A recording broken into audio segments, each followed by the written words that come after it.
Welcome to Dark Stoic. Today, we explore the most painful experience a human being can endure. Not death, not failure, not loss, but betrayal.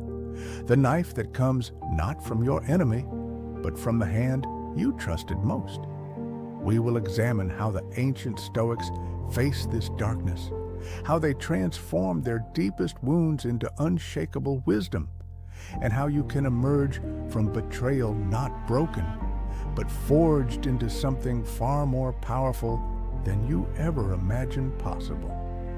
Betrayal is the shadow that walks beside every human connection. It has destroyed empires, shattered families, ended friendships that seemed eternal, and brought the mightiest souls to their knees. And yet, the Stoic philosophers who lived 2,000 years ago left us a blueprint, a way to face this devastation without losing ourselves, a path through the fire that does not simply help us survive, but transforms us entirely. Let us begin. The first thing you must understand about betrayal is that it is not an accident. It is not a glitch in the universe.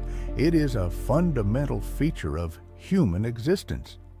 Marcus Aurelius, the philosopher emperor of Rome, the most powerful man in the ancient world, wrote these words every morning. Begin each day by telling yourself, today I shall be meeting with interference, ingratitude, insolence, disloyalty, ill will, and selfishness. Consider the weight of those words. This was not a bitter man speaking from defeat. This was the emperor of Rome, commanding legions, ruling millions, surrounded by advisors, generals, and senators. And yet, he understood that betrayal was not a possibility, but an inevitability. He did not wake up hoping people would be loyal. He woke up expecting they would not be. This is not pessimism. This is preparation. The Stoics understood something that most people refuse to accept. You cannot control other human beings. You cannot guarantee their loyalty, their honesty, or their love. You can only control your own response when they fail you. And they will fail you. Not because humanity is evil, but because humanity is human. Seneca, the great Stoic philosopher who advised Emperor Nero, wrote extensively about the nature of betrayal. He himself was eventually betrayed by the very emperor he had guided, forced to take his own life by a man he had helped raise to power. He wrote, "We are deceived by those we trust most, and we cannot trust anyone completely." These were not theoretical words for Seneca. They were prophetic. He lived them. He died by them. But here is what separates the Stoic from the ordinary person who is crushed by betrayal. The Stoic does not build their entire world on the foundation of another person's loyalty. They build their world on principles, on virtue, on their own character. When someone betrays you and your entire identity collapses, it is because you had placed your identity in their hands. The Stoic never makes this mistake. Epictetus, the former slave who became one of the greatest philosophers in history, taught his students to distinguish between what is within our control and what is outside it. He said, "Some things are within our power, while others are not. Within our power are opinion, motivation, desire, aversion, and in a word, whatever is of our own doing. Not within our power are our body, our property, reputation, office, and in a word, whatever is not of our own doing. Another person's loyalty is not within your power. Their honesty is not within your power. Their commitment to you is not within your power. You can influence these things. You can nurture them, but you cannot guarantee them. The moment you forget this truth, you have set yourself up for devastation. Now let us go deeper let us examine what actually happens in your mind when you are betrayed. Understanding this process is essential to mastering it. When someone betrays you, the first emotion is usually shock, disbelief. Your mind refuses to accept what has happened because it contradicts everything you believed to be true. You thought you knew this person. You thought you understood the nature of your relationship, and suddenly, in one moment, you realize that reality was not what you imagined. This is painful not just because of what they did, but because of what it reveals about your own judgment. You trusted, you believed, you were wrong. And now you must face not only their betrayal, but your own failure to see it coming. Marcus Aurelius addressed this directly. He wrote, "How much trouble he avoids who does not look to see what his neighbor says or does or thinks, but only to what he does himself, that it may be just and pure." The emperor is not telling you to ignore warning signs. He is telling you that your obsession with another person's inner world, their thoughts, their intentions, their secret motivations, will drive you mad. You cannot read minds. You cannot see into hearts. You can only observe actions and respond to them with wisdom. After the shock comes anger. This is natural. This is human. The Stoics did not deny the existence of anger. They acknowledged it as one of the most powerful forces in the human psyche, but they also understood its danger. Seneca wrote an entire work on anger, and his words cut through the centuries like a blade. Anger, if not restrained, is frequently more hurtful to us than the injury that provokes it. Read those words again. The anger you feel toward your betrayer, if you let it consume you, will destroy you more thoroughly than their betrayal ever could. They stabbed you once. Your anger will stab you every single day for the rest of your life if you allow it to fester. This does not mean you suppress your anger. It does not mean you pretend it doesn't exist. The Stoic path is not about denial. It is about recognition followed by mastery. You feel the anger, you acknowledge it, you examine it, and then you refuse to let it control you.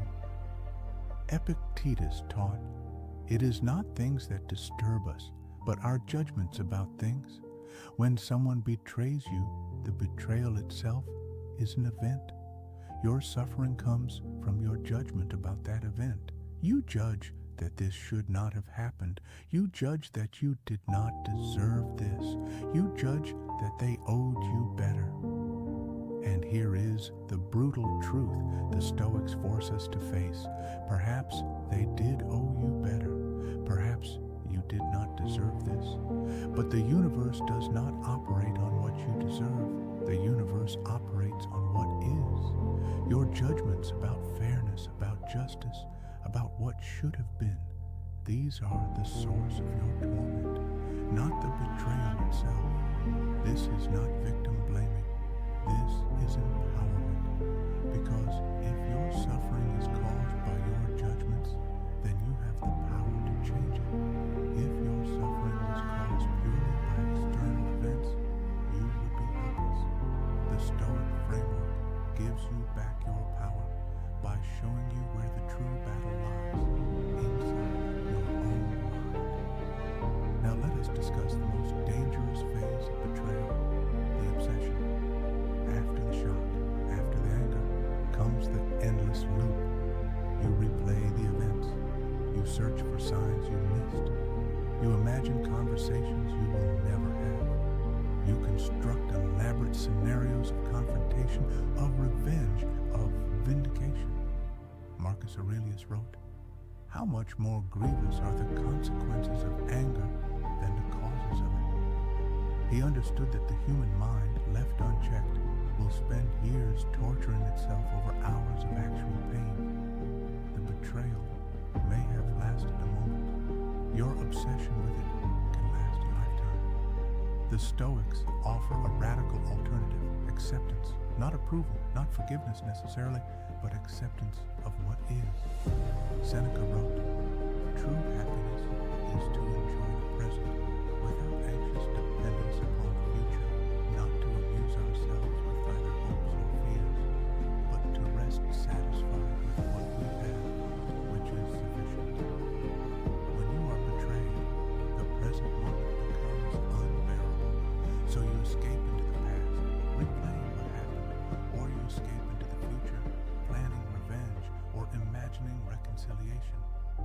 Both paths lead away from peace. The Stoic returns again and again to the present moment, this moment, right now.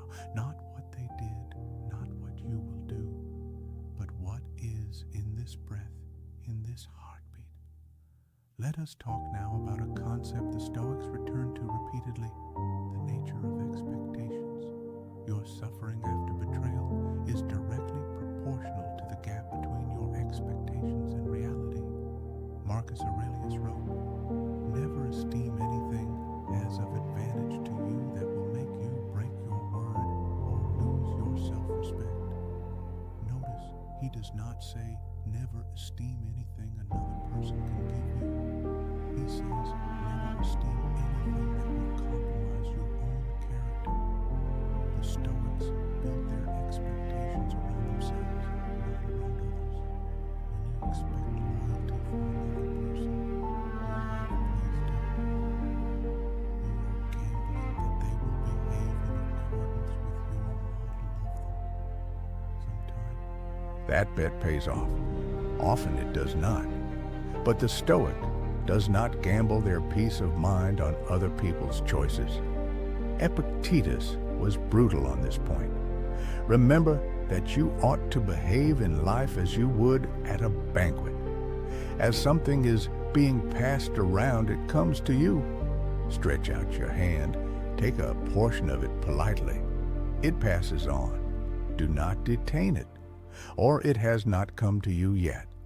Do not project your desire to meet it, but wait until it comes in front of you. People come into your life like dishes at a banquet. They stay for a time, they move on. Some leave gracefully, others leave destruction in their wake. The Stoic does not clutch, does not demand, does not expect the dish to remain forever.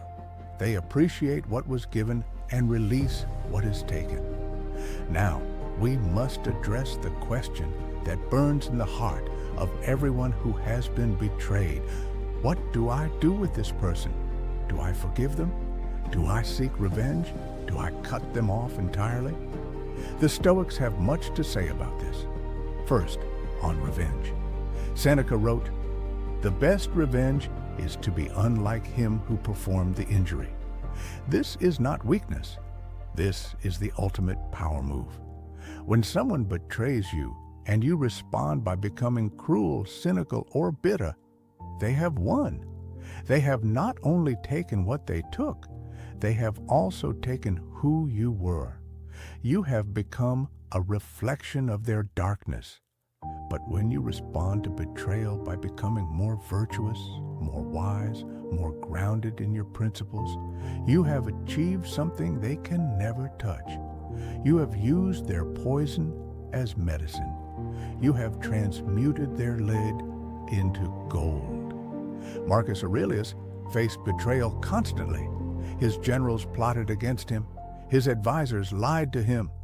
His own co-emperor, Lucius Verus, was unreliable at best. And yet he wrote, "The best revenge is not to be like your enemy." Notice the word best. He is not saying revenge is wrong. He is saying that the most effective, the most powerful, the most satisfying form of revenge is to rise above, to become what they could not bring down. On forgiveness, the Stoics are more nuanced than modern self-help culture. They do not preach automatic forgiveness as a requirement. Marcus Aurelius wrote, "Whenever you are about to find fault with someone, ask yourself the following question: What fault of mine most nearly resembles the one I am about to criticize? This is not about excusing the betrayer. It is about recognizing your shared humanity. You too have failed people. You too have broken trust. Perhaps not in this way, perhaps not to this degree, but you are not innocent in the grand scheme of human imperfection. This recognition does not require you to maintain the relationship. It does not require you to trust them again. It simply removes the pedestal from which you judge them. You step down to human level. You see them as a flawed being who made a terrible choice, not a monster, not a demon, a human who failed. Seneca wrote, "Wherever there is a human being, there is an opportunity for a kindness, even toward those who have hurt you." This does not mean being naive. It does not mean allowing further harm. But it means releasing the dehumanization that fuels your hatred. On cutting people off, the Stoics were practical. Epictetus taught, "Keep away from people who try to belittle your ambitions. Small people always do that, but a really great make you feel that you too can become great." There is no Stoic requirement to maintain toxic relationships. There is no virtue in repeatedly exposing yourself to harm. The Stoic path is about wisdom, and wisdom sometimes means distance. You can release hatred without inviting destruction back into your life. Let us go deeper still into the transformation that betrayal offers. Because here is the truth the Stoics understood. Betrayal, properly processed, is one of the greatest teachers you will ever encounter. Marcus Aurelius wrote, "The impediment to action advances action. What stands in the way becomes the way." Your betrayal is standing in your way. It is blocking your path to happiness, to trust, to peace. But what if that obstacle is actually the path? What if processing this betrayal, mastering your response to it, integrating its lessons, is exactly what you need to become who you are meant to be? Consider what you learned from betrayal. You learn that your judgment is fallible. This is humbling and necessary. You learn that security built on another person is fragile. This is painful but liberating. You learn that you can survive what you thought would destroy you. This is the foundation of true confidence. Seneca wrote, "Difficulties strengthen the mind as labor does the body." He did not say difficulties are pleasant. He said they strengthen. Betrayal is a difficulty of the highest order, and properly faced, it can forge a mind of iron. The Stoics believed in something called the dichotomy of control. Everything in life falls into two categories: things you control and things you do not. Your peace of mind depends entirely on focusing your energy on the first category while accepting the second. You did not control the betrayal. It happened. It is done. You cannot undo it. You cannot go back and untreat them. You cannot return to the innocence before you knew. That person, that version of you who did not know the truth, is gone forever. But you control what comes next. You control whether you become bitter or wise. You control whether you close your heart forever or learn to love with open eyes. You control whether this defines you or refines you. Epictetus said, "Demand not that events should happen as you wish, but wish them to happen as they do happen, and your life will be serene." This is radical acceptance. This is looking at the betrayal, feeling its full weight, and saying, "This happened. It happened in my life. It is now part of my story, and I choose to write the next chapter with wisdom rather than resentment." Now let us discuss what I call the reconstruction phase. After the shock, the anger, the obsession, and the acceptance, comes rebuilding. And here, the Stoics offer a blueprint that has stood for 2,000 years. First, rebuild your relationship with yourself. Betrayal often damages self-trust as much as trust in others. You question your judgment. You wonder if you can ever see clearly again. Marcus Aurelius wrote, "Look within. Within is the fountain of good, and it will ever bubble up if you will ever dig." The fountain of good is not in another person. It is in you. It has always been in you. Betrayal did not destroy it. It may have covered it with debris. Your work now is to dig, to return to your own center, to find again the source of your strength that never depended on their loyalty. Second, rebuild your capacity to trust, but differently than before. The naive trust you had is gone. Good. It was an illusion anyway.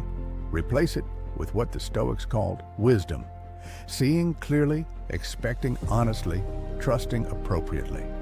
Seneca wrote, "It is not because things are difficult that we do not dare. It is because we do not dare that things are difficult. It is not that trusting again is impossible. It is that fear makes it seem impossible."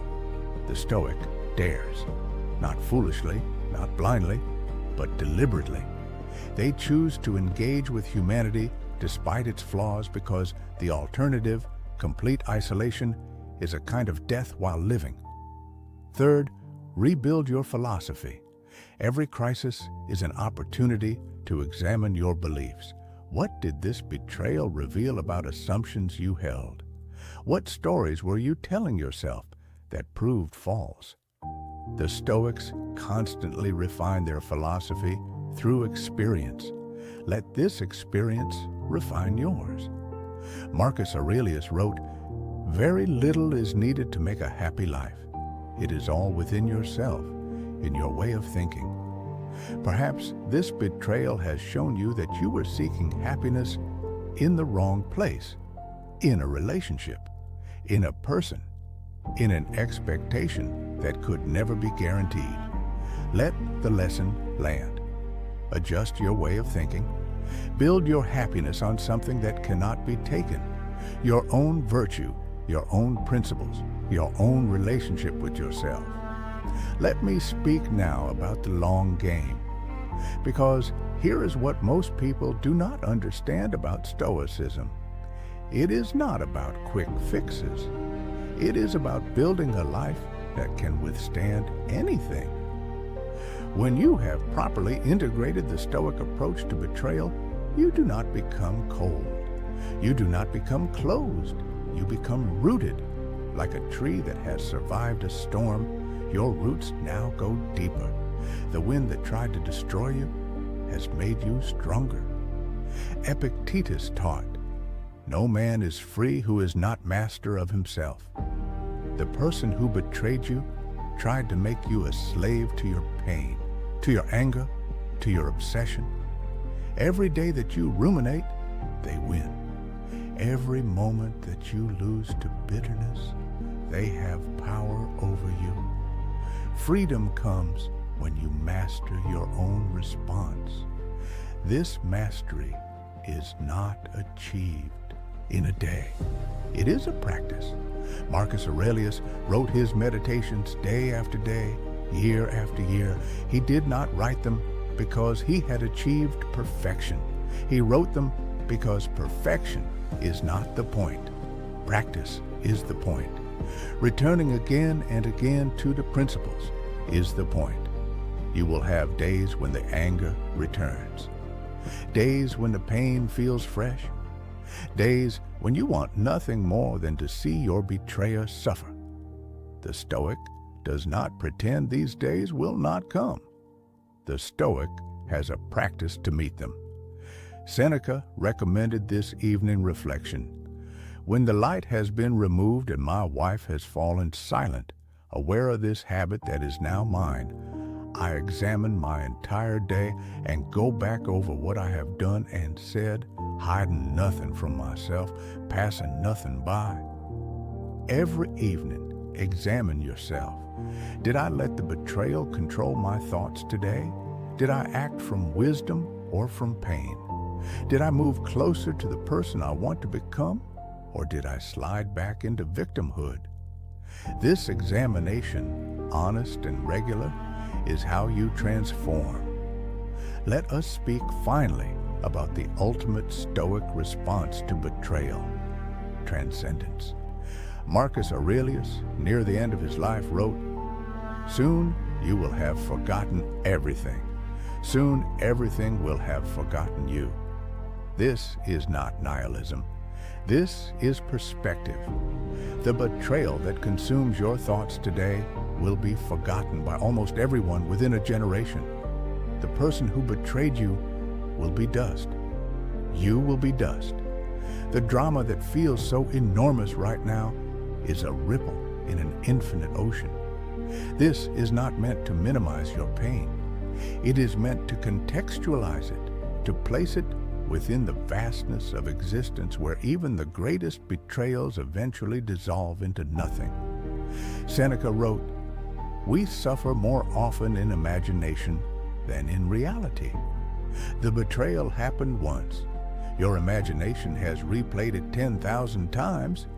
Each replay is suffering that exists only in your mind. The Stoic learns to distinguish between real suffering and imagined suffering, and to release the latter. Here is the final truth the Stoics offer about betrayal. It is not personal. Not really. The person who betrayed you was following their own nature, their own fears, their own desires. They were not thinking about you when they did it. They were thinking about themselves.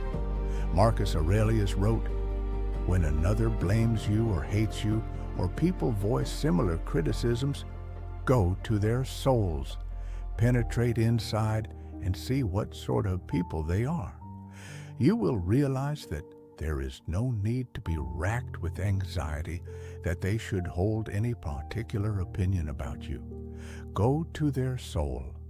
See what sort of person they are, not to excuse them, but to understand. People betray because they are weak, because they are scared, because they are selfish, because they are human. Your betrayer did not sit down and decide to destroy you. They made a choice that served themselves, and you were damaged as a consequence. This understanding does not remove the harm, but it removes the special malice you have constructed in your mind. They are not a monster who targeted you. They are a flawed human who failed you. There is a difference, and that difference matters for your healing. So here is what you must do. Take the pain of this betrayal and use it. Let it burn away your illusions. Let it strengthen your resolve. Let it teach you who you really are when everything is stripped away. Marcus Aurelius wrote, "The object of life is not to be on the side of the majority, but to escape finding oneself in the ranks of the insane. The majority will tell you to stay angry, to seek revenge, to close your heart forever, to become bitter. That is the path of insanity. The Stoic path is harder. It demands more, but it leads somewhere worth going. You have been betrayed. You have been wounded. You have been shown a truth about human nature that you cannot unsee. Good. Now you know. Now you can build a life based on reality rather than illusion. The people who never experience betrayal never develop true wisdom. They float through life on luck and naivety. You are no longer one of them. You have been initiated into a darker, deeper understanding. This is not a curse. It is a qualification." Seneca wrote, "Fire is the test of gold, adversity of strong men." You are being tested, not by the universe trying to destroy you, but by circumstances that will reveal what you are made of. Will you emerge as gold, purified and gleaming, or will you crumble into ash? The Stoics believe that we choose our response to everything, even this, even betrayal, even the deepest cut from the closest hand. You choose whether this makes you smaller or larger, weaker or stronger, closed or wisely open. Choose wisely. Choose strength. Choose to be the person that even betrayal cannot break. That's all for today. Stay dark, stay stoic. See you in the next one.